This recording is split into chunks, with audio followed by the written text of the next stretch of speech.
আসসালামু আলাইকুম।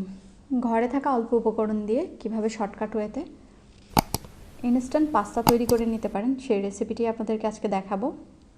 এখানে একটি টমেটো স্কিনলেস করে কিউব কাট করে কেটে নিয়েছি, সাথে কয়েকটি কাঁচামরিচ ফালি করে নিয়েছি, 3 টেবিল চামচ পরিমাণ পেঁয়াজ চপ, 1 চা চামচ পরিমাণ রসুন চপ,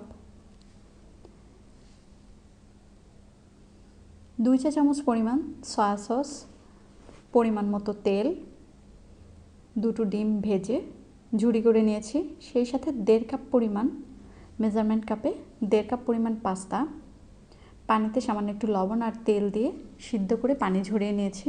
আপনারা চাইলে এভাবে করে একসাথে বেশি পাস্তা সিদ্ধ করে সেটা ছোট ছোট পোর্শন করে ডিপ ফ্রিজে ডিপ করে রাখতে পারেন।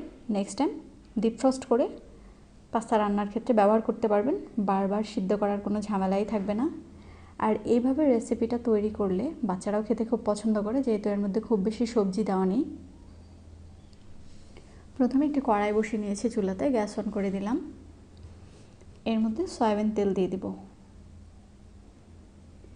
তেল গরম হয়ে আসলে রসুন কুচি দিয়ে পেঁয়াজ কুচি দিয়ে দিব। হালকা একটু ভাজা হয়ে আসলে স্কিনলেস করা টমেটো কুচিগুলো এর মধ্যে অ্যাড করে দিব, সেই সাথে কাঁচামরিচের ফালিটা দিয়ে দিব। কাঁচামরিচটা আপনাদের স্বাদ অনুযায়ী দিবেন, চাইলে কম বেশি করে নিতে পারেন। টমেটো কুচিটা দিয়ে একটু নেড়ে চেড়ে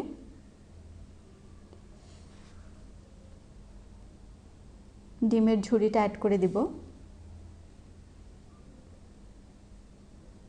এবার পাস্তাগুলো দিয়ে উল্টে পাল্টে নেড়ে চেড়ে নিব। আপনারা চাইলে এখানে একটা ম্যাগি মশলাও ব্যবহার করতে পারেন। প্রায় 2-3 মিনিট ভেজে এর মধ্যে সয়া সসটা অ্যাড করে দিব। সয়া সস দেওয়ার পরে আমি উল্টে পাল্টে হাই হিটে 2 মিনিট ভাজবো। তারপর ধনিয়া পাতা কুচি দিয়ে আপনাদেরকে পরিবেশন করে দেখাচ্ছি। দেখুন, শর্টকাট ওয়েতে আমার পাস্তা খেতে মাশাআল্লাহ অনেক ভালো হয়েছে। ভিডিওটি ভালো লাগলে লাইক দিবেন, শেয়ার করবেন। আল্লাহ হাফেজ।